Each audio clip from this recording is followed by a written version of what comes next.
Olá, pessoal. Mais um Prontuário Aberto, é o segundo programa desse revolucionário podcast, onde só vai ser falado verdade, tá? Eu sou Francisco Cardoso, sou médico infectologista, conselheiro federal de medicina pelo estado de São Paulo. Estou aqui com o nosso querido Diogo Sampaio, que é conselheiro federal de medicina pelo estado do Mato Grosso e presidente do CRM, né, do Mato Grosso, médico anestesiologista. E o doutor Rafael Parente Câmara, né, o nosso querido Rafa, que é médico ginecologista, professor da UFRJ e conselheiro federal de medicina pelo estado do Rio de Janeiro, também conselheiro estadual de medicina no Rio de Janeiro. Nosso primeiro programa foi um sucesso, abordamos temas que muitos médicos nem sabiam que existiam e está ao vivo na nossa plataforma, aqui embaixo segue o link, no YouTube, para vocês assistirem. E vamos agora dar continuidade com o que aconteceu de lá para cá de novidade. Eu acho, colegas, que a primeira coisa que a gente tem que falar é na farsa do ENAMED, né? Uma tentativa do governo em tentar bloquear o exame de proficiência para impedir, né, a seleção de médicos aptos a atender a população. O governo quer cada vez mais médico com formação ruim, deficiente, para formar um exército de reserva, baratear o custo do médico e a população que se dane. Então, vamos começar, Diogo, o que é o ENAMED, como que isso surgiu do nada, de onde que veio a preocupação do governo após 100 anos em querer fazer algum tipo de avaliação de qualidade das escolas médicas?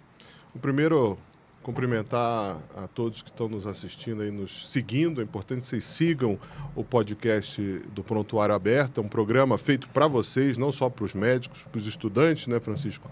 Mas também para toda a sociedade. Aliás, estamos no estúdio novo, mais bonito. Exato. Amplo, né? Amplo, vai tal. ter até... Tem palco aqui, né? Vai ter tudo. Vai ter até gente para assistir a gente. E, inclusive, eu acho que no próximo programa será ao vivo em todas as nossas plataformas. Conseguir fazer ao vivo nas plataformas. Para poder, você que está em casa, poder assistir aqui, que aqui é sem corte. A gente fala a verdade, a gente diz a verdade. E falando em verdade, o ENAMED é uma mentira, né? Como é que nasce o ENAMED? O projeto de lei lá no Senado, que seguia do exame de proficiência para aprovação, primeiro ele foi aprovado por unanimidade na Comissão de Educação, isso gerou um desespero no governo, que odeia médico, e resolveu, de em cima, um toque de caixa, criar alguma coisa para tentar abafar frear, né? E frear esse projeto de lei no Congresso, já que era nítido a importância de se criar algum tipo de exame para avaliar o egresso das escolas, para garantir que aquele médico tem o mínimo das competências, né? E aí inclui aí conhecimentos, habilidades e atitudes para exercer a medicina. E o governo inventou o ENAMED de uma hora para outra. Tão rápido e tão de uma hora para outra que nem os técnicos lá do INEP, que fazem a avaliação do Revalida e vão fazer o ENAMED, não sabiam que estava gestando esse programa. O ENAMED nada mais é do que uma prova de 100 questões, né? Então, avalia só conhecimento no fim do programa, no fim do seu curso de medicina, mas não fecha escola. Também, esse aluno, se tirar 0 na prova, ele vai ser médico. Então, você que está em casa, vai ser atendido por um médico que tirou 0 no ENAMED, e esse médico vai poder exercer a medicina no Brasil. Importante frisar isso. O ENAMED, ele não reprova ninguém. Se você tirar 0 no ENAMED, você vai continuar tendo o direito de obter o CRM, pegar a carteirinha de médico terminando o curso. E não pune a escola. Quer Exato. dizer, não pune a escola, não impede o médico ruim de exercer a medicina, que eu acho que com esse sistema de avaliação não vai conseguir avaliar nem as competências. Como é que você vai avaliar a habilidade, como está dizendo na portaria, com uma prova de múltipla escolha?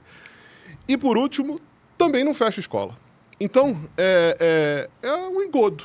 Não serve para nada. Aliás, a única coisa que serve é para valer essa nota para o tal do ENARE, que é o programa de processo seletivo do governo para as residências médicas, que eu quero passar até para o Rafael para falar, porque além deles acabarem com a segunda fase do ENARE, né, que seria a análise de currículo, não vai ter, viu, Franco? Não vai ter esse ano, eles implementaram definitivamente a questão das cotas nesse ENARE. Então a gente tem aí mais um problema que o governo criou agora no processo seletivo, enfiando esse ENAMED para tentar aí barrar o projeto de proficiência no Congresso Nacional. Rafael, fala o que é o ENARE exatamente, para A prova para quê? E como é que é essa história das cotas e a nota do Enamed? Bom, primeiro, aqui mais uma vez, aqui nós estamos juntos, sempre agradecer a nossa audiência.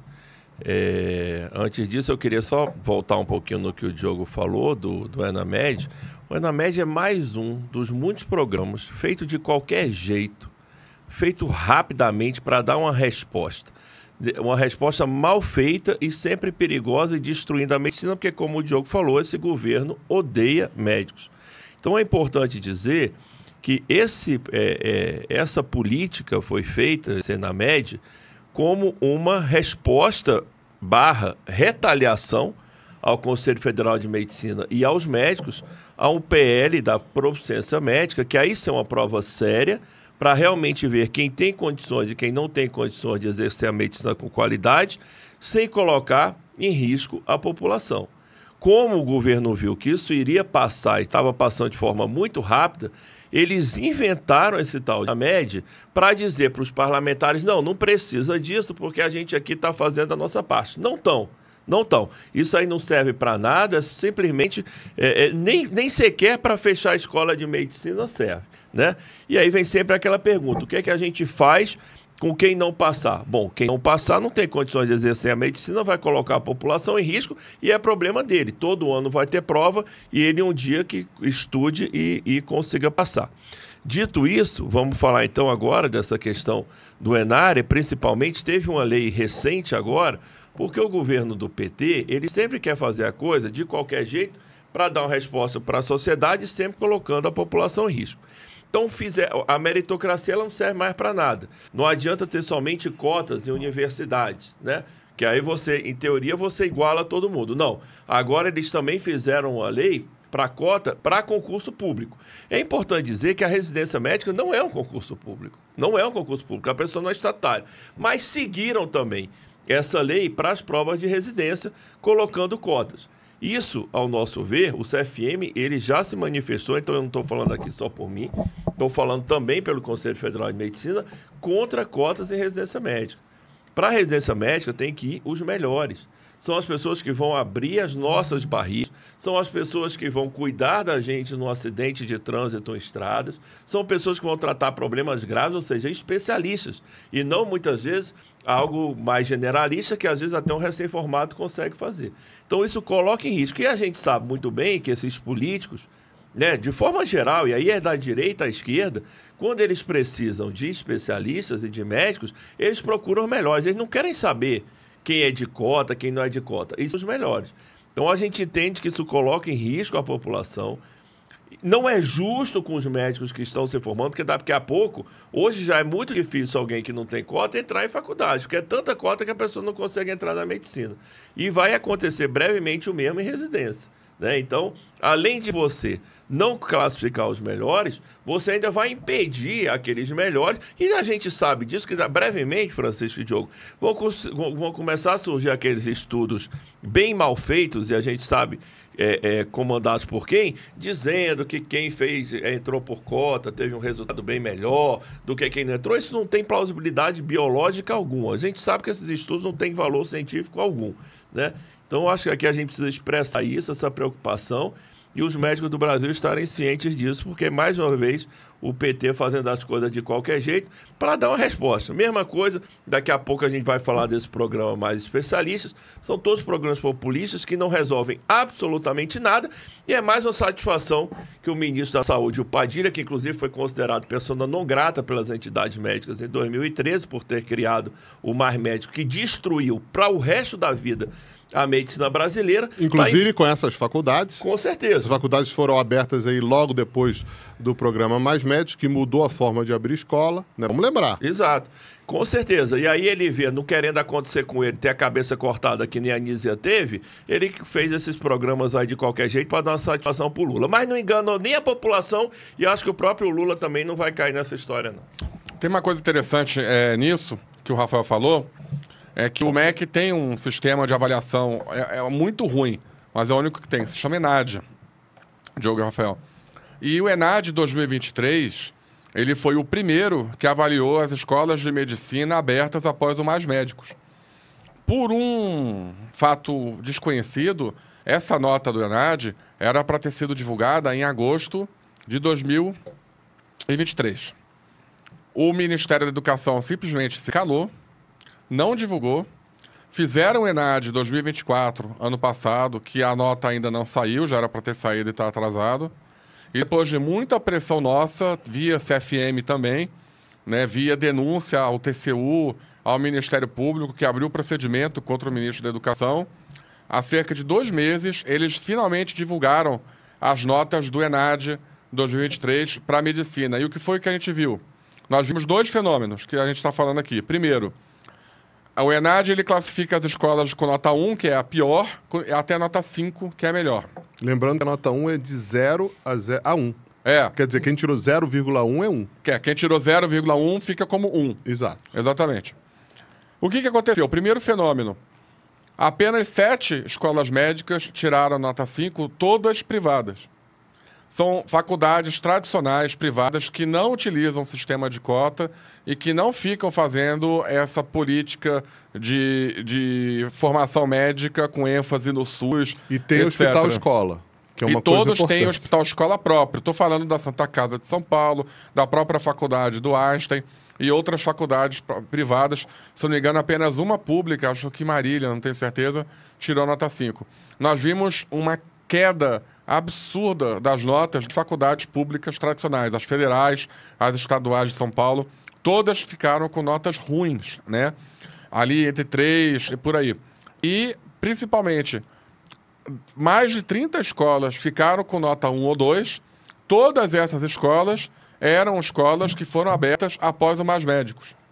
Ou seja, nós tivemos aí cerca de 20 mil médicos em 2023 que receberam CRM para poder atender você, seu filho, sua esposa, seus amigos, né? E eles vêm de faculdades cuja a nota é 1 ou 2. Então, a gente tem 2 fenômenos. Nós temos a cota, que derrubou as notas das públicas, derrubou, uma coisa assim impressionante, tá?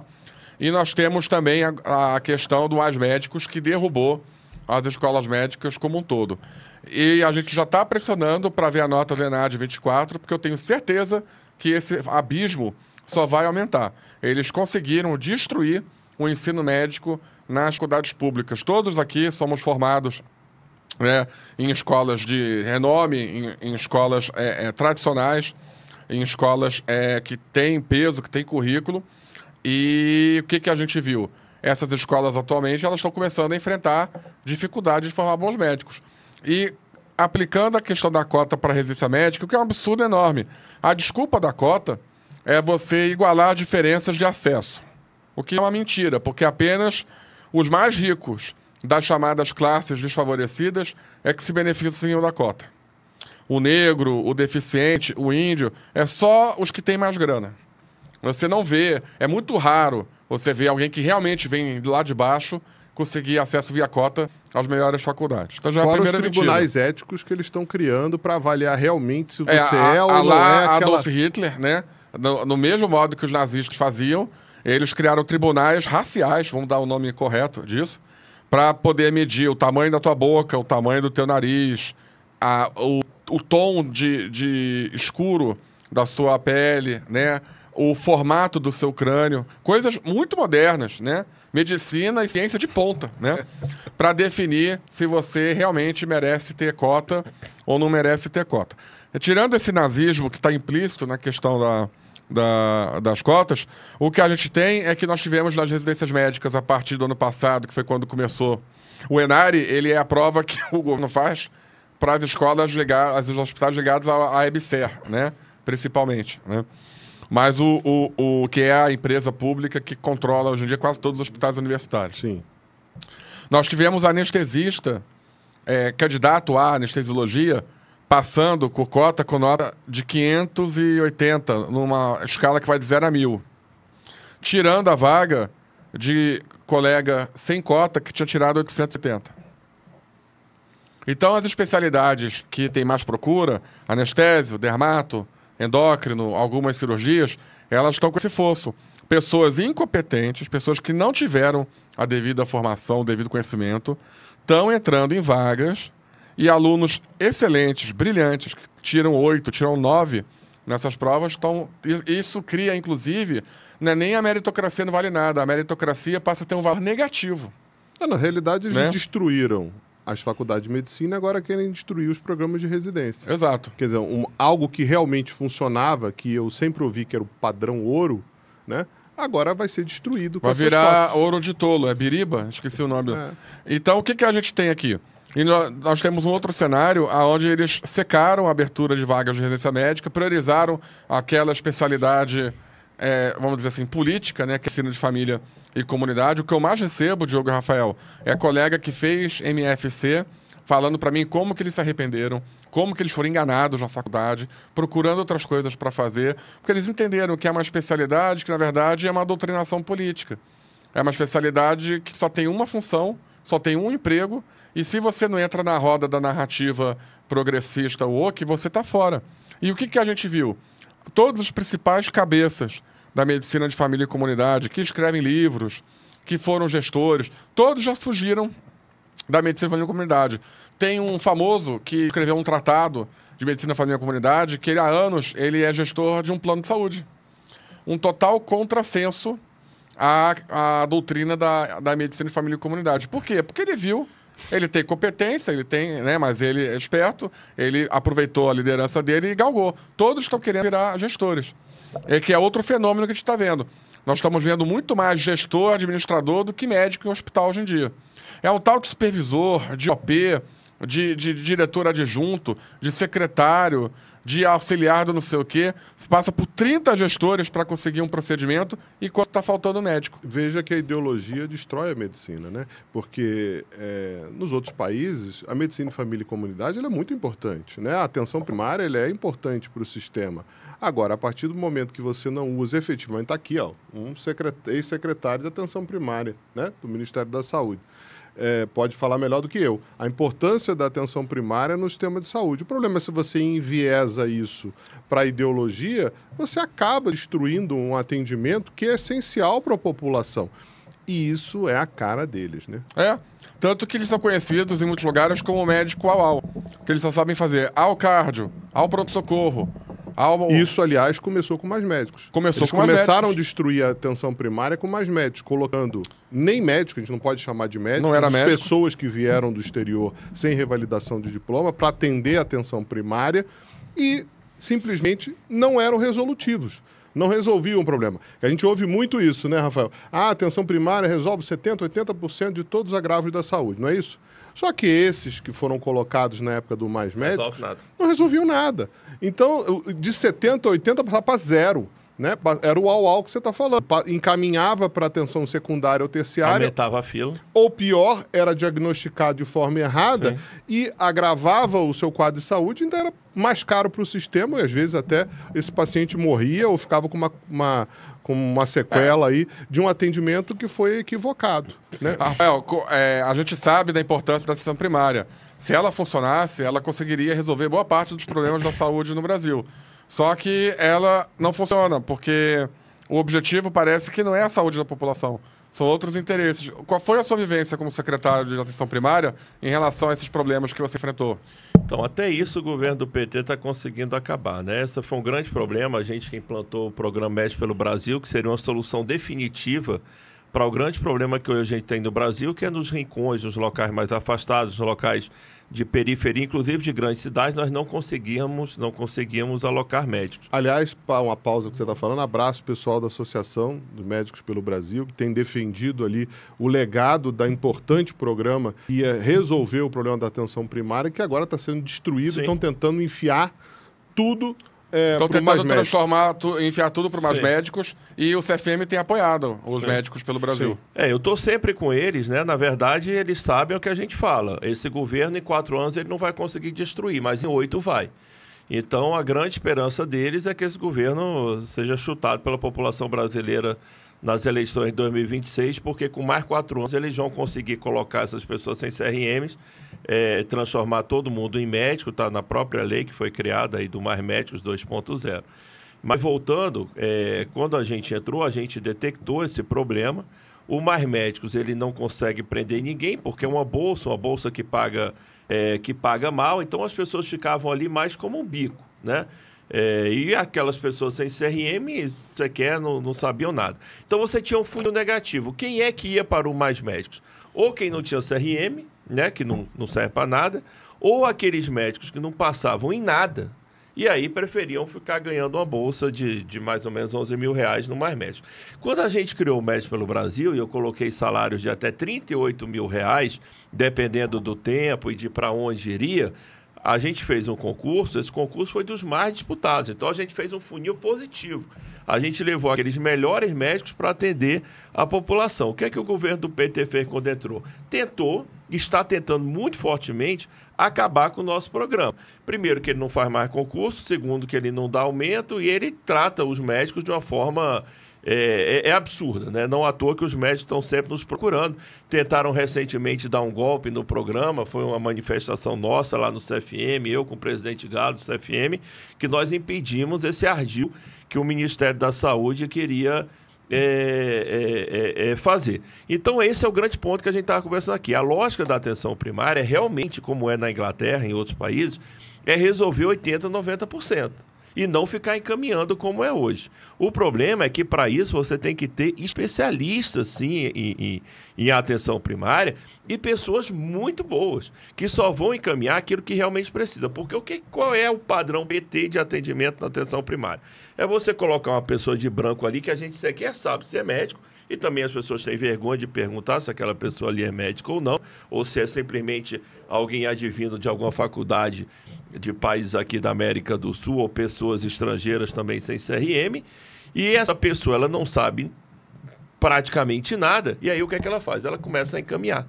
Isso vira um problema, porque você começa a encher, e aí daqui a pouco vamos falar do programa aí do Padilha, de mais especialistas, você começa, a fila que já é grande da atenção especializada, você aumenta muito. Eu falo com muita tranquilidade. Eu, por exemplo, na FRJ, eu atendo tanto em ambulatório, com os alunos, com os residentes, quanto em esteroscopia, e aí ela vem via CISREG, ou seja, vem via atenção primária da prefeitura. Facilmente, mais da metade do que eu atendo, não tem o menor sentido eu atender. Eu vou dar um exemplo, assim, talvez o mais bizarro. Eu, como esteroscopista, um exame para ver dentro do útero, eu já recebi encaminhamento feito por enfermeira, porque até isso tem, de paciente sem útero. Ou seja, você imagina você fazer um exame para ver dentro do útero de uma paciente que não tem útero. Eu estou dando um exemplo extremo, que esse eu sempre lembro, mas facilmente mais de 60%, 70% dos exames não tem indicação. Com isso, qual o problema disso? Para mim, nenhum.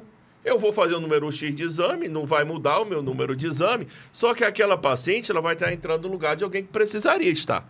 E que a fila é enorme, a fila dura meses, quiçá anos para fazer um exame desse tipo. E o diagnóstico dela não vai ser feito. E o diagnóstico não vai ser feito, e a gente está falando de pessoas de câncer de útero, de câncer de endométrio, né? Então, uma atenção primária bem feita é o que a gente tentou fazer, conseguimos entregar bastante coisa nesse período de 4 anos, no meu caso especificamente de 2 anos e meio, mas quando o programa, a gente já tinha colocado 5 mil pessoas, mas iríamos colocar cerca de 21 mil pessoas, lamentavelmente veio esse novo governo e destruiu, está tentando destruiu o programa, na verdade, inclusive acabou com a DAPS, criou a Jesus, misturou tudo, juntou com mais médicos, quer dizer... Quis tirar a CLT, quis botar bolsa, quis acabar com a especialização. Virou uma bagunça e a gente agora não sabe se vai terminar. Eles vão ter mais um ano aí para tentar destruir o programa, mas queira Deus que eles não consigam se reeleger e se consiga voltar a esse programa. Você falou de uma coisa muito importante, que é a questão da necessidade de ter especialistas, né?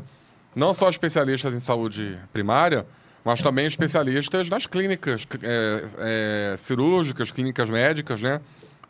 E demais áreas da medicina, porque tem casos, e aí se multiplica por milhões, né? Pegando a base da população brasileira, que precisa de um cardio, precisa de um pneumo, precisa de uma cirurgia. E isso sempre foi negligenciado pelo governo, mas médicos foi um exemplo disso. A Jesus, que foi criada para destruir a DAPS, também com o objetivo de destruir a atenção básica. E diante da pressão popular e a necessidade de ter uma bandeira política para o Lula, né, o Padilha, ele criou... na verdade, foi criado na Anísia, mas a Anísia era tão incompetente que ela não conseguiu nem fazer nada. Ela lançou a portaria e nada fez, né? Chico, eu acho assim, a Anísia saiu, além do tênis amarelo, né? Do tênis amarelo que derrubou a Anísia, mas ela saiu do Faraó porque ela não conseguiu implementar o programa que tinha sido prometido como promessa de governo do presidente, né? O Lula ele determinou que deveria ter sido feito um programa mais especialista, que importa, e ela, incompetente na sua administração, não conseguiu promover isso. E aí vem o Padilhando, né? Isso, Padilhando. E o Padilhando vem para resolver isso rapidamente. Em 90 dias eu entrego esse programa. Esse programa, eu estava falando isso com o Rafael, né? Esse programa não foi para a população. Esse programa não foi para resolver o problema dos especialistas no Brasil. Esse programa não foi para resolver... Esse programa foi para o Lula. Olha, eu preciso entregar esse programa. E ele fez de qualquer jeito e entregou o programa para o Lula. Vamos explicar, então, o que é o Mais Especialistas do Padilhando. Lembrando que o Padilha, ele tem uma experiência boa com especialista, né? Ele, em tese, é especialista em infectologia, assim como eu, só que é muito estranho, porque, em tese, ele se formou 20, 30 anos atrás, mas o diploma de residência só saiu em 2013, né?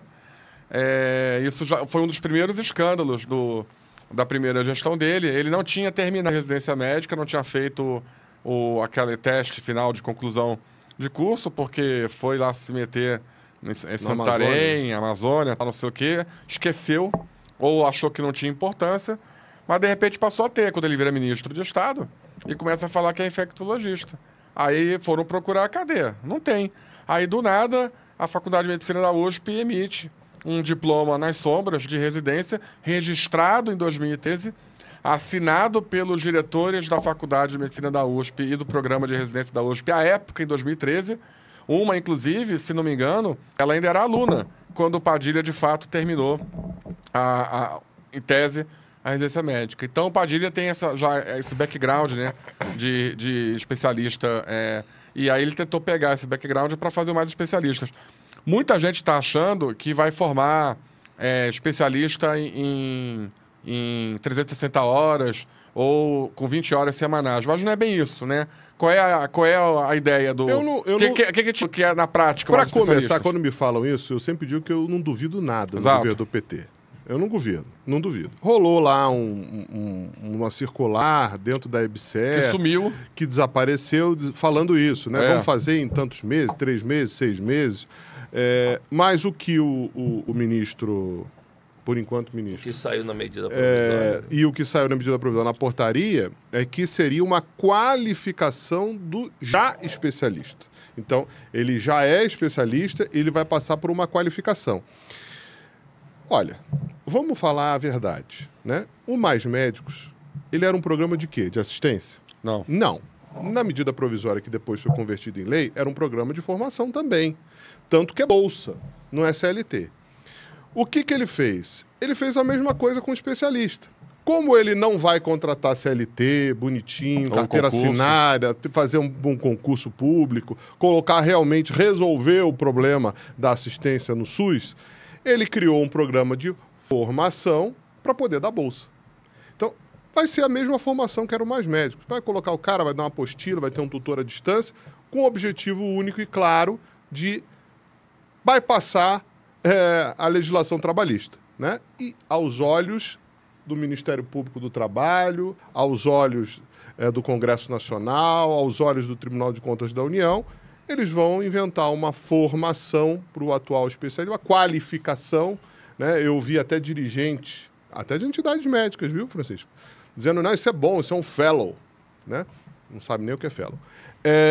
E esse programa... ele vai, na realidade, dar bolsa pro cara atender no SUS num valor de R$10 mil. É isso. Não vai formar ninguém. E outra vertente do programa é disponibilizar 3 mil bolsas para a Comissão Nacional de Residência Médica, que está totalmente dominada pelo governo, para criar mais 3 mil vagas de residência médica em áreas prioritárias, em especialidades prioritárias. E mais 500 bolsas para preceptores. Gente... Quantos preceptores tem no Brasil? Milhares. Eles vão pagar 500 bolsas. E acham que isso é suficiente. Porque não tem dinheiro, né? O governo quebrou, não tem grana. Inclusive, pelo que eu sei, esse orçamento do programa vai ter que ser do orçamento do Ministério mesmo. Eles vão ter que cortar em algum lugar para poder fazer esse programa, que não vai ser barato. Mas é pior, não é nem do Ministério, é de dívida de empresas que deram papagaio no governo. E que eu quero ver como é que vai ser isso, né? Porque você acha realmente... Que é complicado, porque quando você está renunciando a uma dívida, você consegue fazer com que, então você deve menos para mim, em troca você vai fazer o serviço. Mas mesmo assim, o médico que está fazendo serviço, ele precisa ser pago. Né? Imagina, as tantas casas que estão endividadas, uma tabela suja de 30 anos atrás, que não paga nenhum procedimento hoje, é um desastre no sistema de saúde, você vai virar para essa Santa Casa e dizer, olha, você está me devendo 5 milhões em imposto? Vamos trocar isso aqui por um serviço? Você faz um serviço para mim de graça e aí eu vou descontar esse imposto de você. Mas vamos fazer por 50% do valor. Cara, pode ser 50%, pode ser 30%. Efetivamente, vocês acham que isso vai dar certo? Não. Não, porque o médico, que é quem faz acontecer, ele não é um endividado. Sim. Ele quer ganhar. Sim, então, e tem direito, inclusive. E tem direito, né? Então, é o que a gente sempre fala. O problema é que o governo não quer gastar com médico. O governo odeia médico. Então, para o povo, para o povão, né? É enfermeiro, é farmacêutico, é biólogo, é todo mundo que não é médico, que não sabe fazer nada em medicina, seguindo alguns protocolos. E quando o paciente sai do protocolo, é uma perdição, eles mandam para o hospital, leva 2 anos para passar na fila. Aquela enredo tradicional. E para eles, os hospitais chiques de São Paulo, onde a gente atende lá e volta e meia encontra aquele pessoal que fala de SUS, né? Ama o SUS, todo mundo com plano bom sendo atendido fora do SUS. Que é uma incoerência, né? Se o SUS é tão bom como eles falam, por que eles não estão no SUS? E qualquer lugar que você vai hoje, qualquer reunião que você vai que tem algum órgão ligado à saúde no Ministério, é propaganda do Enamed e propaganda do que tem especialista. Como se fosse solucionar todos os problemas. Tudo bem, hoje é dia 25 de junho. De junho. Ano que vem, 25 de junho, daqui a um ano, eu quero ver o resultado desse programa. Em números.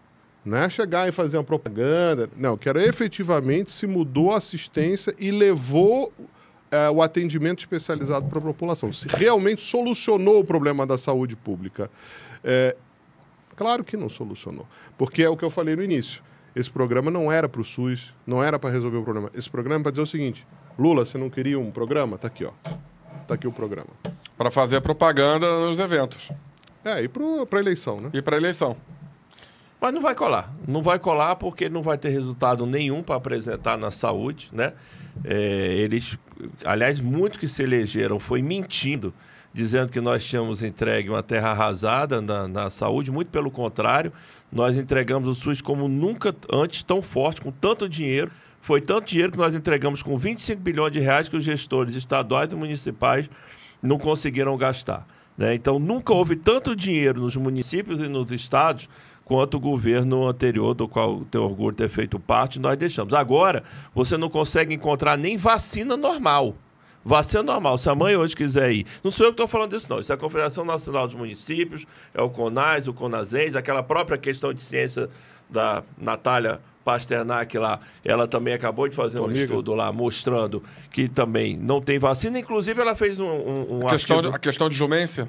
um artigo no Globo recente dizendo que muito longe do principal problema de vacina hoje no Brasil ser o suposto negacionismo que eles inventam. Na verdade, o problema é a incompetência desse governo de conseguir comprar, distribuir e aplicar vacina. Eu fico imaginando, Rafael, na época da pandemia, que precisou vacinar todo mundo, precisou de milhões de doses compradas, lembrando que todos os países estão querendo comprar, não era fácil comprar, como é que seria? Porque hoje nós não estamos numa pandemia. Hoje tem vacina para vender em tudo quanto é lugar e você chega no posto não tem vacina. Hoje ninguém quer se vacinar para a Covid, mas aquele incauto que quiser, ele não vai conseguir se vacinar. Enquanto isso, nós vacinamos 5 vezes a população brasileira para a Covid em 2 anos. Se fosse o governo do PT na gestão do Ministério da Saúde da pandemia, seria o caos, seria o apocalipse. Eu tive um caso, vocês sabem, a minha posição sobre a vacina da Covid é pública, não preciso esconder de ninguém. Eu tive um caso de uma paciente, Rafael Diogo, que ela foi intimada pelo Ministério Público no Paraná a vacinar o filho, sob pena, aquelas penas já de processo, de não sei o quê. Perder a guarda. Perder a guarda, etc. e tal. Ela acabou cedendo, né? E ela me ligou contando que aconteceu uma coisa muito engraçada, que ela chegou no posto... Não tinha vacina. Não tinha vacina. E aí ela ligou para a procuradora, falou, por favor, não me prenda, não tire meu filho. Eu tô aqui no posto, né? E não tem vacina. E a enfermeira não queria fazer um documento dizendo que ela esteve lá e que não teve vacina. O Ministério Público, a promotora, teve que ir lá. Cidade pequena, tal. Ela teve que ir lá para constatar e fazer o auto de infração ali mesmo, que não tinha vacina no posto. Ou seja, quando o paciente não quer tomar a vacina da Covid, as enfermeiras são as primeiras a fazer notificação, conselho tutelar, não sei o quê. Faltava vacina, não tinha vacina, que ela foi por determinação. Na verdade, o Ministério Público não determina nada, mas tem um poder de ameaça, intimidação, de ameaça, coação, né? de coação muito forte. Ela foi lá, né, para obedecer a determinação do Ministério Público, não tinha vacina. E não tem vacina até hoje. Sabe o que a promotora fez? Desistiu do caso. Porque aí vai brigar com o governo para conseguir vacina, Sim. ela não vai, né? Agora, para tentar tirar a guarda da criança, vai. Brigar com o Brigaria cidadão. se fosse o governo Bolsonaro, com o PT não. Brigar com o cidadão ou com o governo Bolsonaro para vacinar uma vacina que a mãe tem dúvidas reais e concretas do benefício para o filho, isso eles fazem. Não só a mãe, né? Os países estão aí para dizer que não tem o que o Brasil tem de obrigar a criança a vacinar. Não tem. Covid. Mas o chegar e bater no governo Lula por falta de vacina, aí o Ministério Público não faz. Mas voltando para esse mais especialista, que eu acho que mudou agora, tem que ter especialista, sei lá. Aqui tem especialista. Aqui tem especialista, ou seja... Mudou o nome? Mudou, Aqui o nome tem. é horrível, né? Assim, o nome não pega. Aqui tem especialista. Chega lá no posto, aqui Não tem especialista. Não É tem. igual vacina. Aqui tem vacina? Na verdade, isso é um bom mote para eleição, né? A população chegar nos postos e perguntar: aqui tem especialista? Tem não. Vai ser um não atrás do outro. A fila. E detalhe, a fila nunca esteve tão grande para a cirurgia quanto agora no governo do PT. Então, assim, só lembrando, o Diogo aqui já falou das características desse programa, mas não tem como dar certo. Basicamente, o orçamento para esse programa, ele não vem do cofre público, porque o dinheiro acabou. O PT acabou com o dinheiro. Não à toa que eles estão querendo aumentar imposto, taxar PIX, taxar isso. Agora mesmo, nesse momento agora, está sendo votado a derrubada do IOF, porque eles querem aumentar os impostos porque o dinheiro não acabou. Então, o dinheiro, em teoria, eu falo em teoria porque a empresa quebrada não tem dinheiro nenhum para pagar. Eles vão pegar a dívida que aqueles hospitais, aquelas clínicas têm e vão abater essa dívida em troca de serviço. Primeiro, isso, ao meu ver, é um afronte aos cofres públicos. Porque certamente se esse dinheiro fosse pago, né, essas dívidas fossem pagas, colocadas para o Ministério da Saúde, os estados e os municípios usarem esse dinheiro para eles mesmos fazerem o serviço, não tenha dúvida que iria ser muito mais dinheiro, o serviço seria melhor feito. Eu não estou de forma nenhuma indo contra acordos com a iniciativa privada, não, tá? O que eu estou falando é de empresas devedoras que não pagam seus impostos e que vão tentar ao máximo abater o máximo de dívida para entregar o mínimo. Eu que já fui do Ministério, eu sei como isso daí funciona. E vão tentar entregar o mínimo de coisa possível. E sempre o foco da iniciativa privada vai ser atender o paciente privado. O paciente do SUS vai ser atendido quando der, de qualquer jeito e quando puder. Então, isso não vai dar certo. O Lula não vai conseguir entregar nada, mas é bom. Eu, pessoalmente, eu acho ótimo, porque no próximo ano ele não vai ter nada para mostrar e se ele tiver juízo, ele já tira logo o ministro da Saúde, que enganou ele. A verdade é essa. O Diogo falou tudo. Esse programa não é para a população. Esse programa foi dar uma resposta para o Lula, porque uma já saiu porque não conseguiu entregar e ele não quer ser a cabeça cortada da vez. Mas se a gente tiver... Se o Lula ouvir aqui esse nosso programa aqui, alguém explicar para ele, ele vai ver que ele foi engabelado. Né? Esse Aliás, dá para ouvir, porque ele viaja nada. muito, nosso programa pode ser visto em qualquer lugar do mundo. Exatamente. Né? Exatamente. Por falar no nosso Padilhando, trocou o faraó, mas as pragas continuam. É porque a gente não tem nós pragas, né? Como é que vocês estão vendo aí os primeiros meses da segunda gestão Padilhando no Ministério da Saúde? Fala Diogo. aí, começa contigo.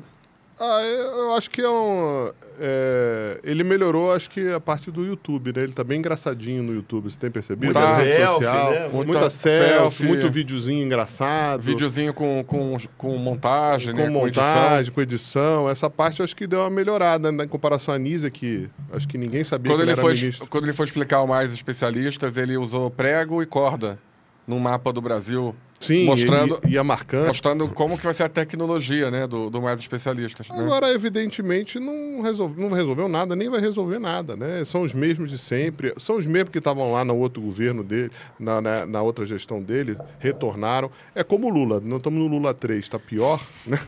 O Padilha 2 vai pior, né? Tinha que ter uma reforma na Constituição para acabar com essa história de terceiro mandato. Nos Estados Unidos, quando o Theodore Franklin Roosevelt conseguiu o terceiro mandato no meio da Segunda Guerra, o pessoal ficou apreensivo e passou uma emenda constitucional, aproveitando até que ele faleceu, né, no final, proibindo o terceiro mandato. Então lá você só pode ter 2 mandatos presidenciais, seja consecutivos ou intercalados, como está sendo agora o do segundo do Donald Trump. Ele não vai mais poder concorrer a um terceiro mandato, pelo fato de não ser consecutivo. Aqui no Brasil, não. O Lula fez 2, teve uma pausa, 2 pausas, aí voltou. Foi pra prisão, voltou, saiu. Aí agora está de novo, podendo concorrer a um 4º. Realmente é uma pena, vai levar muito para reconstruir o Brasil da destruição que o PT está fazendo. Eles estão aumentando impostos a cada 37 dias. Ninguém aguenta mais. E está difícil segurar a insatisfação popular. Na área da saúde, a troca do ministério foi para tentar conter as críticas que os próprios aliados da esquerda faziam a Anísia, que saiu disparando acusações de misoginia, que é aquela carta famosa, né? É aquela carta da fui discriminada... Porque sou mulher. Porque sou mulher, né?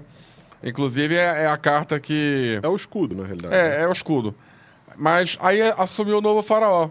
Continua faltando vacina, as doenças estão proliferando, as filas no SUS estão aumentando, os postos estão fechando. Mas o marketing tá bom, né? Mas o marketing tá bom. Rafael, o que você acha aí do Padilhando? Não, até recentemente ele fez um vídeo, que o negócio dele é ficar fazendo vídeo, né? Contra um vídeo do Queiroga e meu, que nós estávamos até criticando esse programa dele do Mais Especialistas. Aí ele começa assim, se o ex-ministro do Bolsonaro não gosta é porque é bom. Bom, eu acho que ele deveria se preocupar em entregar um bom trabalho, porque podem procurar no Google, no dia 29 de dezembro de 2022, há 3 dias do fim do nosso governo, eu ainda como secretário, eu escrevi um artigo no Globo, que era a moda ali era ele ficar chamando a gente de terra arrasada, o pessoal do PT, né? Inclusive é bom lembrar que nós os recebemos, agora que o pessoal só fica falando em golpe, né? Eu não sei que golpe é esse que nós recebemos, o Queiroga e todos os secretários, inclusive com honra de chefe de Estado, eu falei pro Queiroga na época para não fazer isso, que eu acho que eles não mereciam isso, né? Mas recebemos ele, Quioro e outros lá da turma do PT, no 7º andar do Ministério da Saúde, exatamente para fazer a transição. Eu não sei que golpe é esse que se faz transição, né? Passamos tudo para eles, com o maior respeito, e aí de um lado estávamos todos nós normais, né?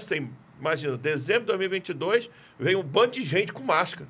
Máscara em 95. Mas só para aparecer na TV, né? Só não, quando entra na sala e fecha a porta, tira todo mundo na máscara. Aí metade com máscara e a gente aqui sem máscara, e o ministro Queiroga conduzindo. Aí poucos minutos depois... essa pessoa de quem a gente está falando aqui faz um post no Instagram dizendo ciência e negacionistas, né? A gente sem máscara em dezembro de 2022. Nitidamente já estava programado para fazer isso. Com certeza, né? E aí eu falei, tá vendo, Queiroga? O que dá tratar a gente dessa forma, tratar a gente que não merece, tratar com deferência, né? É isso aí que dá. Você acaba de tomar nas costas. Então...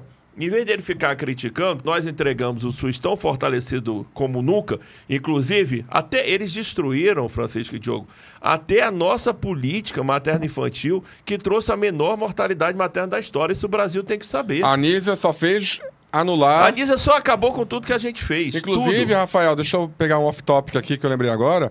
Numa das portarias que vocês fizeram, ela acabou... Ela acabou com aquele sistema de qualidade de transplante, né? Sim. E o que foi que aconteceu no Rio? Logo depois, ela acabou com o sistema de qualidade e veio o escândalo dos transplantes, né? Exatamente porque ela tirou a qualidade dos transplantes. Tudo aquilo que aconteceu nesse escândalo, né? Que até agora ninguém sabe, não está sendo Vamos investigado. relembrar o escândalo. Vamos. Relembra o escândalo para quem está aí assistindo a gente, Então, para poder saber como é que O foi. que aconteceu é que o que todo mundo confiava que o transplante no Brasil era seguro, de repente nós vimos lá no Rio de Janeiro, meu estado, infelizmente, que aquelas pessoas que foram receber órgãos, de repente estavam com HIV. Por quê? Porque não houve critério de qualidade naqueles órgãos recebidos. Não passou pelos exames. Tem gente, inclusive, isso está meio mal contado, que sequer foram feitos os exames. Lembrando que existia uma portaria que criava a qualidade dos transplantes. Tudo isso era contemplado. Existiam regras claras. E que o Ministério da Saúde vigiava, né? Foi lá e foi revogado. E aí a ministra, a primeira coisa que fez, porque o negócio dela era revogar. Ela não queria saber se era bom ou se era ruim. Ela revogava, deixava nada no lugar, terra arrasada, e aconteceu isso. E aí, voltando para a questão, nós entregamos a menor mortalidade materna da história dos 525 anos do Brasil em 2022. E o que ela faz? Primeira coisa que ela faz, destruir a nossa política que levou a isso. Da Rede Cegonha, que tirava médico da assistência, fazia em casa de parto em casa, essas coisas que só colocam em risco a população. Aí mudou o nome, uma tal de Rede Aline. O que eu acho um desrespeito. Eles pegaram um caso de uma pessoa que teve uma morte materna e colocam o nome da política. Toda a vida importa. O PT tem que parar com esse identitarismo. Qualquer morte materna é tão importante quanto. Essa que morreu não é mais importante que todas as outras que morreram. Uma rede jamais poderia ter o nome. Mas a lógica é a mesma do Rede Cegonha. É voltar com a baixa qualidade de atendimento, matando mulheres e bebês. Detalhe, até agora não saiu os resultados da mortalidade materna de 2023. Tá igual o Enad, eles escondem para poder... Não saiu. Igual o Enad. E a gente já sabe por quê, porque aumentou. Eu já sei, porque eu converso com os coordenadores de morte materna de cada estado, e eles já me dizem, Rafael, aumentou. Então, provavelmente, a gente vai terminar no fim do governo do PT e não vai sair a mortalidade materna nem do ano de 2023. Então, esse governo ele é irresponsável, ele só sabe destruir um trabalho bem feito, porque nós pegamos algumas coisas boas. Por exemplo, o Brasil Sorridente, cara, eu peguei aquilo ali para mim e melhorei. Eu não acabei com... E é um programa bom. É um programa bom. SAMU, e foi feito no governo do PT, SAMU. Exatamente. Eles têm um negócio que o negócio deles é acabar e revogar. A população tem que enxergar isso, porque esse povo é irresponsável. São péssimos gestores, estão acabando com a saúde do país. Em 2027, quem entrar vai ter que recuperar essa bagunça que esse pessoal fez. E a gente tem os escândalos, né? Já começaram, né? Nós temos um escândalo aí de um contrato do Padilha, né? Envolvendo questões de fármacos. Escândalo lá do lixo do distrito sanitário Yanomami, lá em Roraima. 15 milhões para um sindicato trabalhista do ABC de São Paulo ir lá fazer a coleta do lixo. Então a gente já começa a ver os escândalos voltando, coisa que não teve no governo anterior. Eles procuraram, feito a agulha, né? Criaram, né? Você pode até falar do INSS, né? Você que foi um dos denunciantes disso, que Sim. talvez seja o maior dos escândalos, tirando dinheiro dos aposentados. Há anos que o PT tira dinheiro dos aposentados através de fraude do INSS. Esse número de 6 bilhões, isso aí é a ponta do iceberg. Se for para o consignado do banco, esse número vai para mais de 100 bilhões. Fora o escândalo do BPC, que eles fragilizaram tanto a perícia que agora é concedido se você vai num médico qualquer e ele escreve que você tem autismo, sem nenhum critério, sabe? Sem nenhum, aliás, você não precisa nem comprovar que aquele seu filho é seu filho mesmo, né? Não precisa. Não precisa entregar, certidão de nascimento, não precisa entregar RG, nada disso. Nada disso. Né? Então virou a festa da uva. O INSS é o reflexo do que está acontecendo na saúde.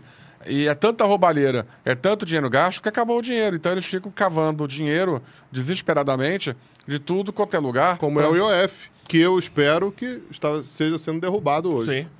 Sim. Ou seja, o Padilha, ele não só não acabou com as pragas, como ele agravou. Ele piorou, né? Nós não temos saúde nesse país, nós não temos comando nesse país, está tudo à deriva. Os próprios CONAS e COSENs, que são os secretários estaduais e municipais de saúde, estão revoltados com a política do governo, mesmo com toda aquela proteção de narrativa. Eles estão condenando o governo. Você vê aí a questão de Jumência aí, essa pseudo-pesquisadora que agora está refugiada em Nova York, até ela está atacando o governo. Né? Eu vou só um pequeno adendo aqui. Eu tive recentemente com altas autoridades desses conselhos que você acabou de falar, e eles falaram: Rafael, pelo amor de Deus, os secretários todos só falam 3 coisas.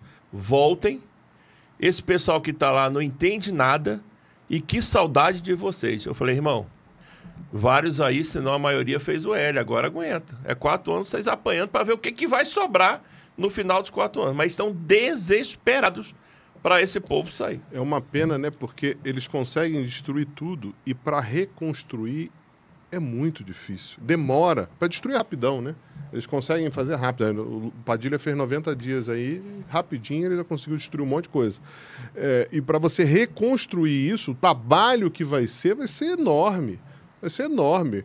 E quem sofre no final não é só somos nós médicos, nós sofremos, né, vendo os nossos pacientes, mas também a população sofre com isso, porque não tem resolutibilidade nenhuma e vai na rede social e vê que está uma maravilha. Porque quem olha lá, né, agora o nosso ministro youtuber, tá tudo maravilhoso, Zé Gotinha, do lado do Zé Gotinha, não falta vacina, falta vacina. Ah, que tem especialista? Não tem especialista. Né? Quer dizer, nada melhora, mas chega a ser quase um deboche para quem está vendo a rede social, como se realmente eles estivessem sendo atendidos e realmente estivessem melhorando a medicina. Só tem uma solução para isso, é fazer, por exemplo, o que nós fizemos Médicos pelo Brasil, que é lei. É só por isso que eles não conseguiram destruir. Então, quem voltar, espero que o nosso lado volte, tem que colocar, pelo menos a política de saúde materna tem que colocar como lei, para não vir essa gente a cada 4 anos, 8 anos, destruir tudo e começar a matar a mulher do Brasil, entendeu? Então a única forma é colocar em lei. Eu acho que a gente pode até pedir para o CFM, igual fez com o ENAD, exigir do Ministério da Saúde a liberação desses dados de mortalidade materna. Tem que pedir, os parlamentares podem pedir, a imprensa pode pedir, fundamental. A imprensa pode pedir, quer dizer, quem está assistindo aqui, os parlamentares... Na verdade, tem que cobrar o ENAD isso. só foi liberado, agora contando um segredo, porque um grupo de parlamentares, pegando o requerimento do CFM, exigiu lá requerimento de informação sob pena do ministro da Educação. Crime de responsabilidade. Crime de responsabilidade. Foi só aí que ele soltou. Boa ideia. Eu já vou pedir agora para parlamentares nossos pedirem.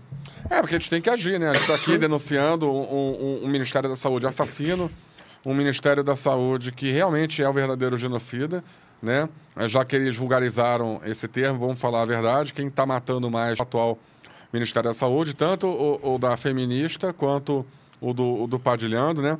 Sabe que a Nízia representa um tipo de feminista que eu chamo que é a feminista de Schrödinger, né? Ela pode ser empoderada ou vítima ao mesmo tempo. Até acontecer uma situação real, ela escolhe qual lado vai ser mais vantajoso para ela.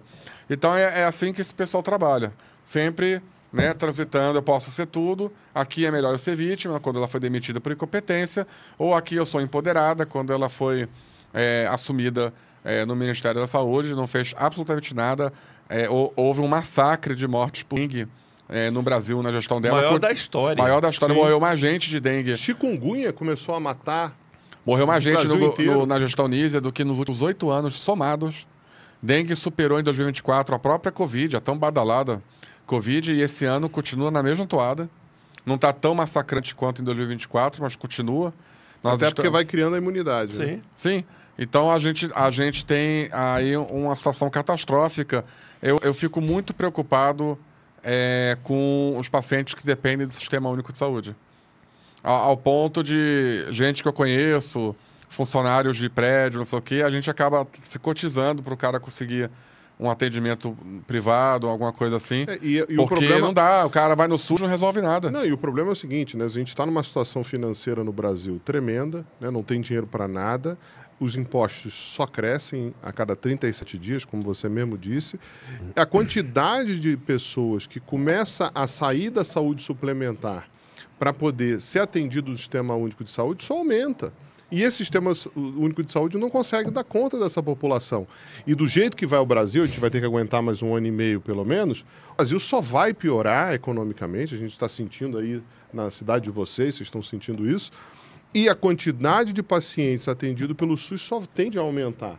E esse sistema hoje está sendo totalmente destruído por quem se diz o grande defensor do SUS, da ciência e de tudo mais. Eu queria até fazer uma pausa para você que está assistindo a gente. Ajuda a gente, né? Inscreve no nosso canal, dá um joinha, divulga, porque isso é importante para a gente continuar Espalha aqui. no grupo de zap dos médicos, da família. Esse é um podcast para a população toda, não é só para os médicos, né? Vocês têm que saber que, infelizmente, a mídia que tomou um lado, né? Não vai divulgar. E é um programa efetivamente de saúde, efetivamente de medicina, que a gente quase não vê. E falando a verdade, falando o que a gente pensa com liberdade, pelo menos até agora, né? A gente não teve ninguém Por enquanto, aqui, um oficial de justiça vindo aqui para poder mandar a gente porque parar. o oficial de justiça agora vai até em UTI, né? Exato. Aí é uma situação bem complexa que a gente está vivendo nesse país e eles estão criando uma situação que vai ficar insustentável. Insustentável. Não tem como sustentar isso a médio prazo nesse país. Eu não sei para onde vai, mas a gente vai sofrer bastante nos próximos anos por causa de tudo que está sendo feito nos últimos anos por esse governo e por outros setores da República, né? Agora eu queria chamar uma pauta que também tem sido alvo de muita pergunta para nós, que é a questão lá da resolução do transgênero, né? Que a princípio está no STF. Eles não, em tese, ainda não conseguiram uma liminar, né? E parece que a tendência é que o STF vai julgar isso com calma, né? Diferentemente da resolução da assistolia fetal, né? Que rapidamente conseguiram, Alexandre de Moraes, bypassando toda a hierarquia, as instâncias. O Brasil, né? Hoje não tem segurança jurídica. Baseado em notícia de jornal, tomou uma decisão equivocada. Mas a do trans, eles não conseguiram nem Rafael. Rafael é o autor da resolução, que proibiu, na verdade, fazer bloqueio hormonal em criança, o que era uma violência. Proibiu cirurgia em menor de idade. Criou regras para que a coisa seja feita de maneira minimamente decente. Botou uma pá de cal na farra dos ambulatórios de transgêneros que estavam fazendo a rodo sem nenhum tipo de prestação de conta, de estudo, de nada. Mas nem na esquerda eles conseguiram muito apoio. A gente não viu a esquerda abraçando essa causa, né, Rafael? Como é que você interpreta isso? Pelo contrário, se você for inclusive em Instagrams de deputadas transgêneros, citando aqui, por exemplo, Érica Hilton, Duda Salabert, quando elas tentaram minimamente defender contra a nossa resolução, tomaram uma saraivada de pancada. Então a própria esquerda está... Agora, como sempre, a esquerda que entra com ação no STF tentando derrubar. Como eles não ganham no parlamento, eles tentam levar. Objetivamente, a nossa resolução, uma resolução baseada completamente na ciência, nos melhores estudos, que proíbe o bloqueio hormonal. Criança de 4, 5, 6 anos, 7 anos, não é trans, não existe isso. Né? Não, é uma loucura pensar um negócio desse. Não tem condição nenhuma de fazer um bloqueio.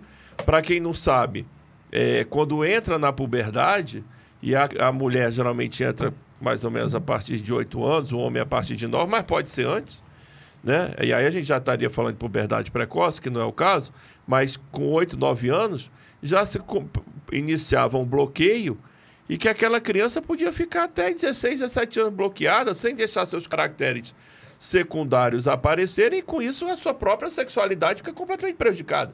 Porque sem hormônios, como é que você vai expressar a sua sexualidade e, entre aspas, saber o que você vai ser? Né? Se você vai ser trans, ou se vai ser homossexual, ou se você, na verdade, não vai ser nada disso e vai ser heterossexual. Então, era absurdo isso.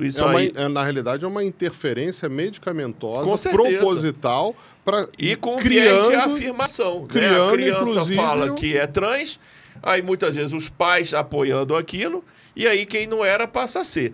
E foi exatamente isso que mostrou o estudo. Ou a criança nem fala, né? Ou a criança nem fala, e o pai diz que falou. E baseado exatamente nisso, que o estudo da Inglaterra, feito de uma forma muito séria, a gente está falando de um sistema, de um país progressista, né? Que é a Inglaterra, com um sistema de saúde público e universal muito semelhante ao brasileiro, e proibiu o bloqueio hormonal na Inglaterra, baseado no relatório Cass. Então, nós não estamos inovando em nada. A resolução anterior nossa era em 2019, que permitiu o bloqueio hormonal, e baseado nesses muitos estudos que surgiram nos últimos anos, nós proibimos. Obviamente, a esquerda entrou com ação no Supremo Tribunal Federal, caiu para o ministro Zanin, que lembrar que inclusive foi indicado pelo presidente Lula, e ele não derrubou, não deu a liminar, nos recebeu de uma forma muito educada, muito polida, ouviu nossos argumentos, depois solicitou requerimentos de informação, nós informamos tudo, e pelo que nós estamos entendendo, ele vai mandar para o plenário para os 11 decidirem, o que é muito mais correto, diferente do que o Alexandre de Moraes fez, com a resolução nossa que proibia matar bebê de 8, 9 meses com método cruel e bárbaro, que é a sistolia fetal. Ele, por meio de uma canetada, suspendeu. Agora é para ser pautado para o plenário e o Barroso sentou em cima e não pauta de jeito nenhum. Sabe que vai perder, né? Sabe que vai perder, nós já sabemos que tem pelo menos 6 votos. E a cada dia a gente tem 2, 3 bebês a partir de 6 meses morrendo por esse método com a injeção cruel, que nem em prisioneiro pode ser utilizado. Aliás, nem animal. Nem eutanásia. É proibido esse tipo de ação. O Conselho Federal de Medicina Veterinária proíbe esse procedimento, mas em bebê pode fazer. O que a esquerda mais gosta é de matar bebê por meio do aborto. Eles adoram isso. É um prazer que fetiche, essa gente tem. É um fetiche. Né? Eles ignoram completamente o bebê e só pensam no suposto à proteção da mulher, que não tem o menor sentido, porque, na verdade, esses bebês podem ser colocados para adoção. A mulher que foi supostamente estuprada, eu digo supostamente que a gente sabe que não precisa fazer BO, não precisa denunciar, não precisa nada. A gente sabe que muitos desses supostos estupros, na verdade, não são estupros. Não, e essa criança vai ter que nascer de qualquer jeito. Vai ter que nascer, seja via vaginal. Eles vendem uma coisa que, assim, não, se matar a criança dentro do útero, ela vai desaparecer. Não. Mas ela não vai desaparecer. Até a criança que está grávida, eles gostam de falar Sim. isso, né? O adolescente que está grávido, vítima de estupro, ele vai ter que passar por um parto normal para poder nascer aquela criança. A única coisa é que vai nascer morta, né? E eles gostam disso. Eles gostam de matar. É o prazer de assassinar. A esquerda ela é assassina por natureza. Sim. Basta ver a história dos movimentos esquerdistas comunistas. Eles têm um fetiche enorme nessa história do aborto. Eu estudo isso há muito tempo. Foi assim que eu conheci o Rafael, inclusive, antes da gente militar no CFM e tal. E a gente sabe que as leis modernas do aborto, elas remontam à Alemanha nazista, que remonta, por sua vez, ao movimento eugenista do início do século XX, né? Francis Galton, movimento eugenista, purificação da raça, o aborto vem nessa esteira. Na Alemanha nazista, eles legalizaram o aborto primeiro para raças impuras. A mulher alemã que abortasse de um filho alemão era um crime tão mais grave hediondo quanto assassinar um soldado. Mas quem não era alemão ou se era filho mestiço, o aborto era praticamente obrigatório. E a partir daí se deriva toda uma indústria do aborto. Então a questão não é mais só ideológica, é questão de dinheiro, que desenvolveu pipelines de financiamento, que desenvolveu verdadeiras carreiras, que desenvolveu a vida de muitas pessoas que vivem desse ecossistema do pró-aborto para poder sobreviver, ter uma vida boa, poder viajar o mundo inteiro, não sei o quê. E elas ficam estimulando nas populações, nas mídias, esse discurso absolutamente nojento, né, de que o aborto é para defesa da mulher, quando a mulher ali não está sendo defendida em nada. Então, uma lei que vem do nazismo é implementada como uma grande coisa iluminista, uma grande coisa progressista, e se a gente for estudar a história, tem muitos paralelos entre leis nazistas e iluministas, né? A coisa ali anda lado a lado em muitos aspectos. Mas uma coisa que eu costumo falar, Rafael Diogo, é o seguinte: quando a criança é trans e o gato é vegano, a gente sabe que a escolha não foi nem da criança e nem do gato, né? E outra coisa que eu falo é que em pouco tempo, anotem isso que eu estou falando, essa história da mudança de gênero em crianças será conhecido como o maior escândalo da medicina moderna, comparável ao escândalo da lobotomia. Levando em consideração que o inventor da lobotomia, um médico português, ele chegou a ganhar, na época, o Prêmio Nobel de Medicina. E hoje em dia a gente sabe o que é a lobotomia, né? Então, em pouco tempo, esses que hoje em dia defendem, eles vão se esconder, vão apagar. Né? Já começou o escândalo, porque o relatório Cass já é o início do escândalo. Porque a Inglaterra era o maior centro de atendimento, de mudança de gênero do mundo, junto com a Holanda, né? E esse escândalo começa lá por denúncias dentro da sociedade, até que o governo se conscientiza pela pressão popular, porque também não foi de uma hora para outra, e chamam a presidente da Sociedade do Reino Unido de Pediatria, a doutora Cass, para investigar o que estava acontecendo na principal clínica de gênero do país.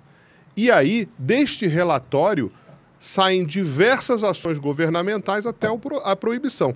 E olha que isso chega em outros países. Ontem mesmo, até mandei para vocês aqui, ontem mesmo a FBI instaurou uma investigação criminal contra o Hospital Infantil de Boston, o Hospital Infantil do Colorado e o Hospital Infantil de Los Angeles, 3 hospitais nos Estados Unidos, pelo crime de mutilação genital de menores, porque esses países faziam a mudança de sexo, a cirurgia, né? Vamos falar assim vulgarmente, mudança de sexo nas crianças e tiravam os órgãos sexuais, e agora a FBI está entrando com uma ação por mutilação dessas crianças. E por que não no futuro podem ter ações judiciais de mutilação dos adultos que muitas vezes foram levados a isso, né? Eu falo muito da história do não binário. Até demorei para entender, né? Mas o não binário não é nada, né? Não é um lado nem o outro. O não binário é qualquer coisa. Então, não é nada, não é nada. O que é um contrassenso, porque se eu falo que eu sou não binário, eu criei um sistema binário. Sim. Você pode ser binário ou não binário. Exato. Então já é uma contradição. Na verdade, não é nada isso. Vai contra até a informática. É 0 ao quadrado, não binário. Fluido também, né? Que um dia pode ser uma coisa, outro dia pode ser... Essas coisas, que muitos deles são medicamentosos. São adultos até com 30, 40 anos que estão tomando bloqueadores hormonais. Sim. E, isso não se fala, né? O uso do bloqueador hormonal de forma contínua. A gente discutiu no CFM o uso efetivamente quando se inicia os caracteres secundários. Agora, tem gente tomando bloqueador hormonal adulto para poder impedir desde criança que ele não tenha nenhuma ação de gênero, nem de um lado nem de outro, que é o tal não binário. Veja que mundo a gente está vivendo hoje, usando o poder da ciência e da medicina para o mal da humanidade. Isso é uma coisa terrível, que vai ser um escândalo sim, viu? Eu concordo com você. Isso vai ser um dos maiores escândalos, se não o maior escândalo da medicina mundial, porque existem patrocínios de ONGs internacionais. Muito dinheiro rolando. Muito dinheiro rolando de bilionários de esquerda financiando esse sistema, né? É até estranho, porque você vê, em 2019... Foi 2019 que teve a resolução do CFM sobre isso? Primeira. A fatídica. Autorizando isso como caráter experimental, não é? Então, deveriam ser pesquisas. Eu te pergunto, de 2019 até 2025, quando nós sentamos para decidir isso no CFM, quantas pesquisas foram publicadas no Brasil nesses 6 anos? Esse é um ponto importante que você está perguntando, porque a resposta é 0, nenhuma. E aí é isso, eles tiveram 6 anos, e 6 anos é muito tempo. Tanto que nesses 6 anos, nos outros países, foram literalmente milhares de pesquisas sobre isso. E esses pesquisadores daqui, que se auto-intitulam, se autodenominam os melhores pesquisadores do planeta Terra sobre o tema, eles não publicaram absolutamente nada. O Francisco até chamou a atenção, o negócio é tão vergonhoso que o ministro Zanin notificou esses centros. E aí o centro maior, mais conhecido, mandou um negócio parecendo sido feito por um estudante do 1º grau. Eu achei que foi no ChatGPT que foi feito aquilo. Pois é. Porque não tem nem... Eu falo com tranquilidade, que eu sou epidemiologista também, eu sou estatístico, e aquilo ali é uma piada. Aparentemente ele foi pegando cada paciente, colocando ali alguns desfechos... E, assim, publicados em lugar nenhum. Publicados em lugar nenhum, que você não tem oportunidade de avaliar o banco de dados, de fazer uma avaliação por pares, de dizer que saiu numa revista minimamente decente. Então, aquilo ali, o valor daquilo é nenhum. Eu, sinceramente, espero que o ministro Zanin não aceite aquilo ali. Porque aquilo é uma vergonha do jeito que foi enviado. Então, esse é o nível dos nossos pesquisadores. Não apresentam nada, adoram dizer que não tem nenhum caso de destransição, de arrependimento, mas isso é o que eles falam. Hoje, inclusive, teve um deputado de São Paulo, desculpa, não lembro o nome aqui, eu tenho até aqui no meu celular, que fez um requerimento de informação para o secretário de Estado de São Paulo, Eleusis. Rogério, né? Rogério, o deputado Rogério alguma coisa, solicitando informações desse centro, da USP. Ele quer saber, e a gente quer saber também, para saber como isso é feito lá. Então, na verdade, frente à total falta de informação que nós temos hoje, e frente aos estudos internacionais robustos, esses sim, publicados em revistas internacionais prestigiosas, nós não podemos ficar inertes frente a pesquisas que não andam, que sequer a gente sabe se existe aqui no Brasil. Nós temos que tomar a conduta baseada nas informações que temos de fora. E tomamos a conduta. E o CFM hoje protege a vida, protege as crianças e os adolescentes. Nós não podemos sermos omissos em relação a isso. O que é uma mudança, né? Nós nos propusemos a entrar no CFM. Rafael foi mais cedo que a gente, né? Ele já está no segundo mandato. Justamente porque a gente via na autarquia uma postura omissa em relação a esses temas que são caros para nós médicos e para a sociedade. Um CFM que no passado chegou, por mera decisão do presidente, sem nenhum tipo de passagem plenária, a fazer uma carta a favor do aborto. Acabou com a carreira política desse presidente, né?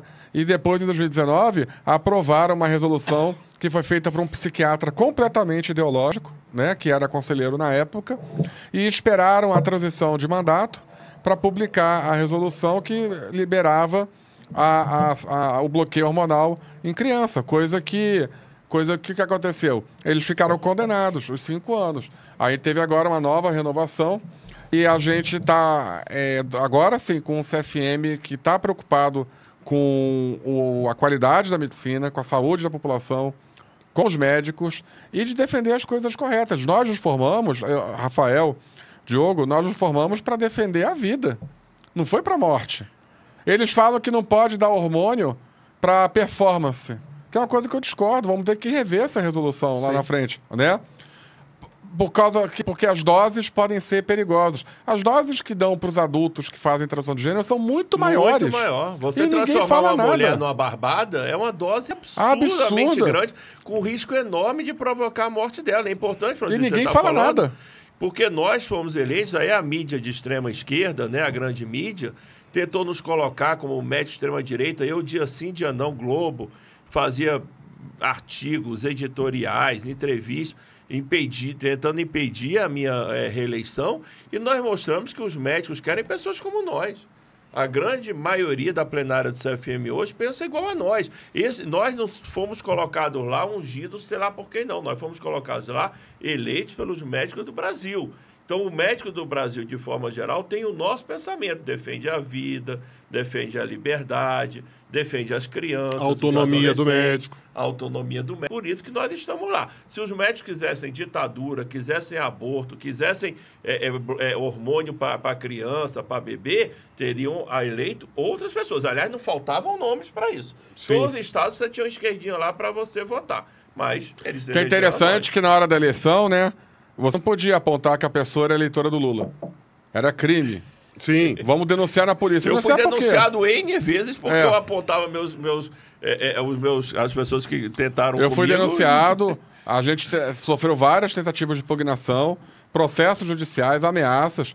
Eu me lembro que em São Paulo, quando começou a chegar perto da campanha, era uma matéria por dia na Folha de São Paulo para me detonar.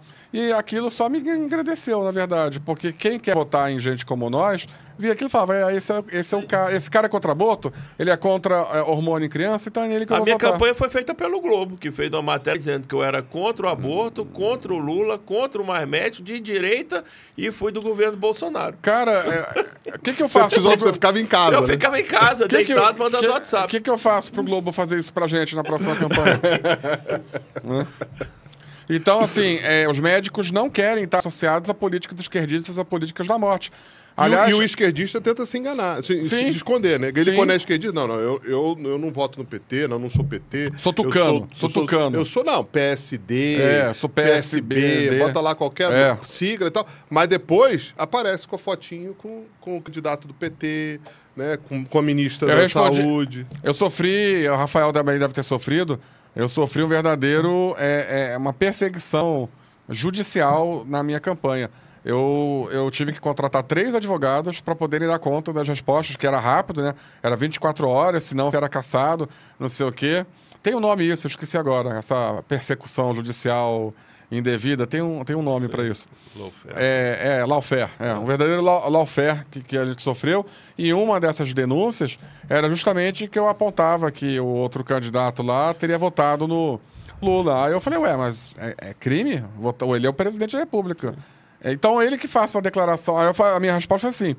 Então a doutora X faça uma declaração em público que ela não votou no Lula, que ela votou no Bolsonaro, e eu venho aqui e peço desculpas publicamente. Ela fez? Claro que não. Claro que não.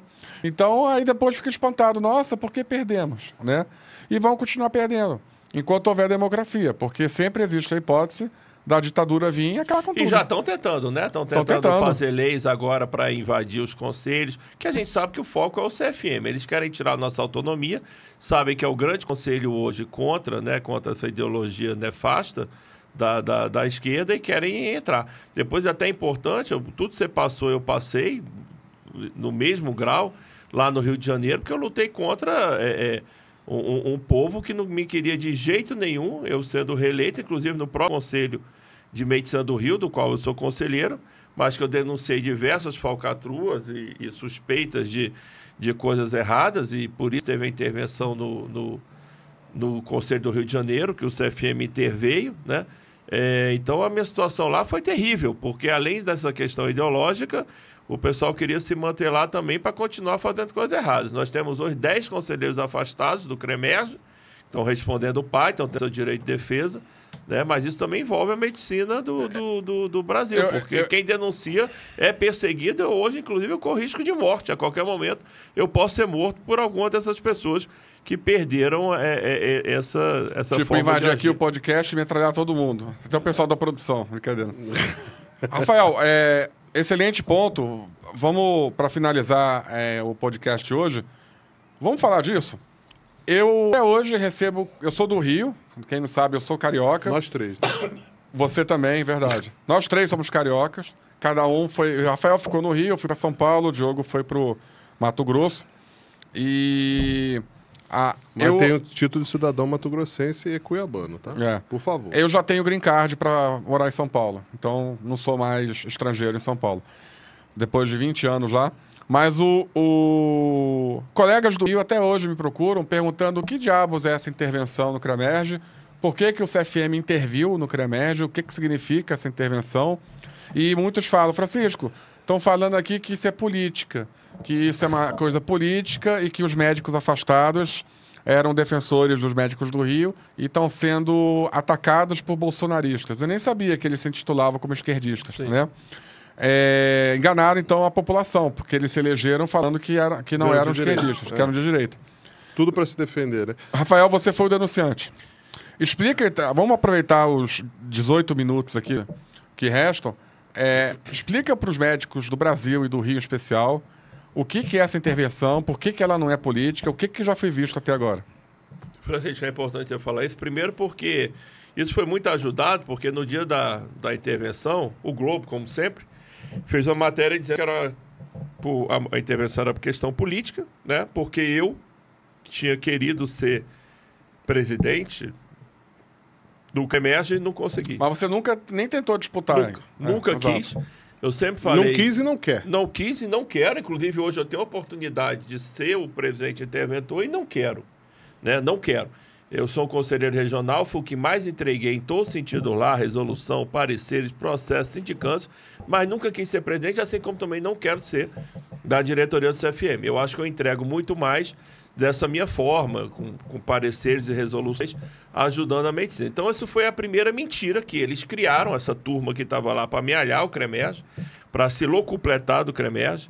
Eles deixaram o CREMERG, que é o segundo maior conselho do Brasil, todos os estados têm um superávit, alguns inclusive muito grandes, e o CREMERG estava com um rombo de 5 milhões de reais. Então você imagina como o segundo maior conselho do Brasil consegue ter um rombo. Tem que ter muita coisa errada.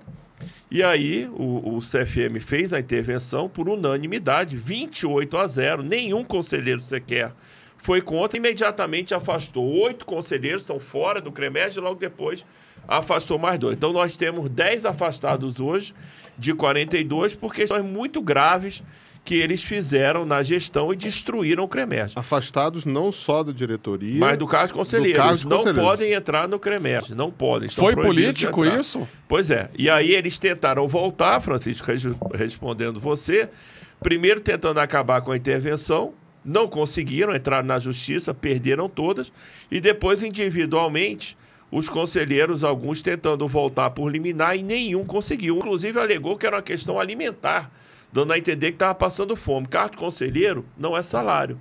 Você não está lá para ganhar salário Sim. e para pagar a sua comida. Conselheiro, você é médico, você tem que trabalhar por fora para ganhar seu dinheiro. O conselho é para você trabalhar para o médico e não para ficar sustentando... Não é emprego. Não é emprego, né? Você fica lá 5 anos, é um cargo honorífico, você não pode contar com isso para o seu dia a dia. Então, essa intervenção ela já está há quase 4 meses, ela descobriu coisas tenebrosas que estão sendo diariamente enviadas para a Polícia Federal e para o Ministério Público Federal, e a gente espera que o mais breve possível essas pessoas sejam punidas e, principalmente, sejam mostradas para a sociedade, para os médicos. Eu estou cobrando isso lá. O jurídico pede para a gente só fazer isso após os partes terminados, né, para só expor quem realmente tiver culpa.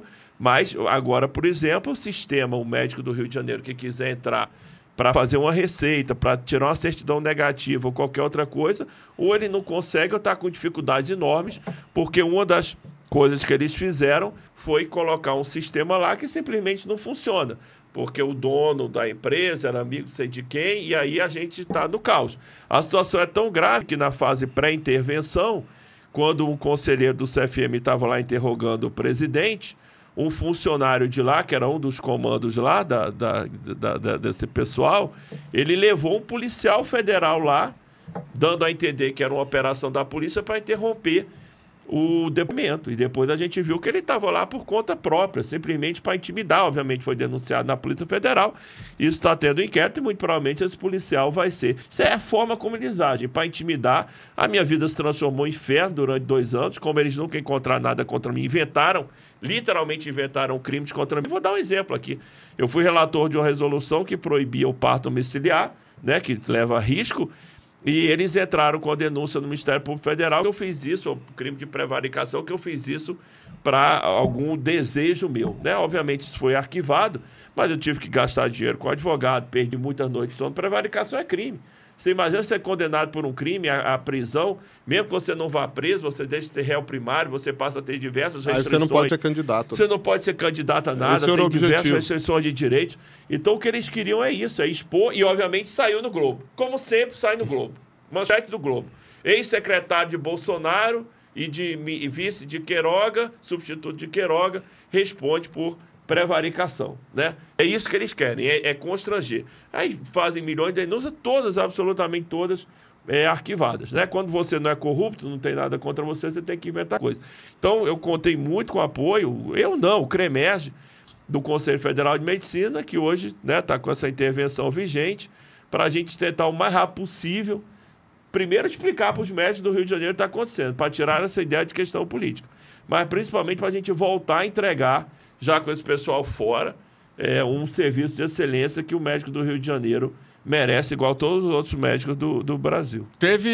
A gente, infelizmente, não pode falar tudo, mas, Rafael, parece que tem enormes indícios de desvio de dinheiro em montantes elevados, né, na investigação. Bom, a conta ela é simples, a gente vai começar a ter que falar em valores, né?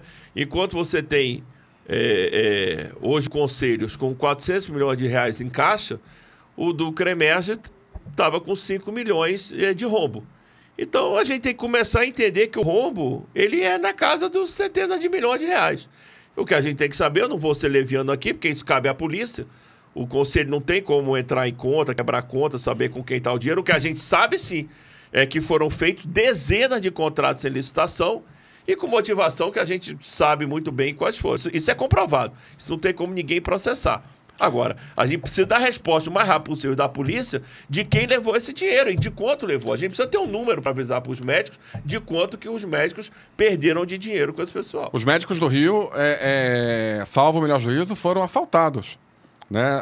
Isso tem que ficar claro para os médicos do Rio, porque não é à toa que o CFM interviu, que é uma coisa assim extrema, né? E não é à toa que todas as decisões judiciais até agora mantiveram não só a intervenção, como individualmente todos os conselheiros afastados que estão sob investigação, que é a praxe, né? Você sofre uma acusação dessa, nos países decentes, você mesmo se afasta para investigar. Mas aqui no Brasil não, precisa ter alguém mandando afastar. Todos eles tentaram entrar com ações judiciais e todos perderam. Então a justiça reconhece que os indícios de malversação de verba pública e de patrimônio e de não prestação de serviço no CREMERGE eram assustadoramente fortes. Então, isso tem que ficar claro, porque não pode continuar a narrativa que é meramente uma questão política. Se fosse uma questão política, com a fama que o CFM tem de ser bolsonarista, isso já tinha sido derrubado há muito tempo, né? Por que o juiz não derruba? Porque o CFM mostra, meu amigo, tá aqui o que a gente viu até agora, ó, foto, extrato, e-mail, documentos. Aí o juiz pega aquilo e fala, de fato. Inclusive, em algumas dessas sentenças negando liminar ou reformando em circunstância liminar, os juízes meio que já apontam, né? Tem um juiz lá que falou, você é improbo. Já apontou improbidade, de cara. Né? A pessoa tenta... É isso que eu falo, você pede o que quer, pode conseguir o que não quer. Então a pessoa entrou lá com uma ação para querer voltar para o conselho e voltou com a sentença chamando ela de improba, né? Então, a gente está chegando agora no final, vamos dar as palavras finais, começar pelo Diogo. Diogo, a gente falou aqui de Enamed, mas aqui tem especialistas, não tem lugar nenhum. Cota, né, que está acabando com a residência médica. Alguém quer ser atendido por um residente que tirou 5 na prova de residência, enquanto o que tirou 8, 9 está tendo que procurar outra coisa para fazer. Ou seja, ainda estão negando o acesso do médico bom ao programa de especialização, né? O Padilhando, né, o novo faraó, mas as pragas só aumentam, né? O que você quer? Qual é aquele personagem que se falava Sai Padilha? Era o personagem do Jô Soares. Do Jô Soares. Do Jô Soares. Sai logo, Padilha. Sai logo, aí tem que resgatar esse personagem. O Queiroga resgatou isso. Você vai no Instagram do ex-ministro Marcelo Queiroga, ele resgatou o personagem, tá lá, né? Visionário, o Jô Soares.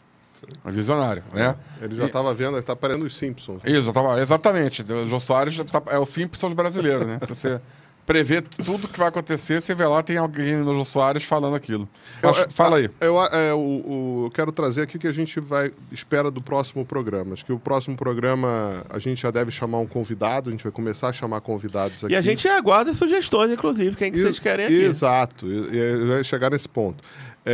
Vai ser ao vivo, até para mostrar que aqui não tem edição nenhuma, né? A gente fala exatamente o que a gente pensa, tenta trazer aí com a maior transparência possível e levar informação para a população, para os médicos, para os estudantes de medicina, para quem quer ser médico, inclusive, a situação que está a medicina, para que a gente consiga melhorar essa profissão milenária de extrema importância para toda a população brasileira.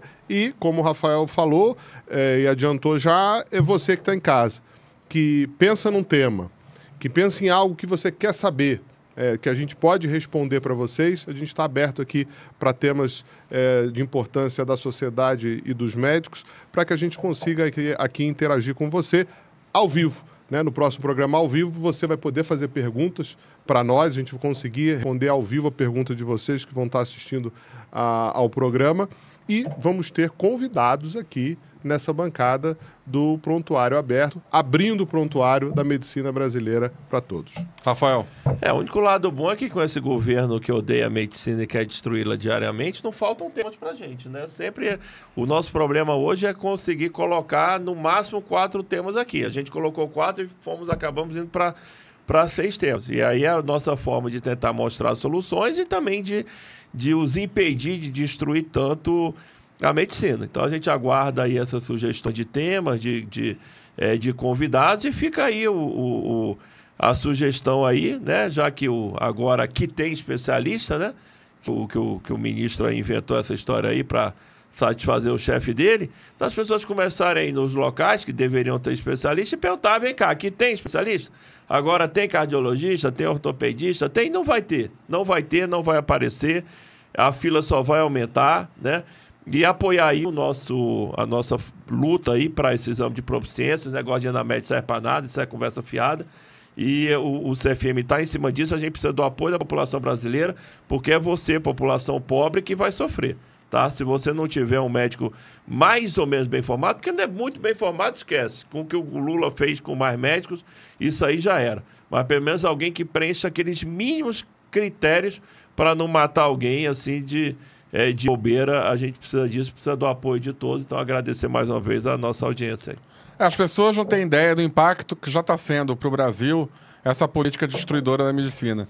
As taxas de mortalidade estão aumentando em todas as esferas que você possa medir. Por isso que eles pararam de publicar.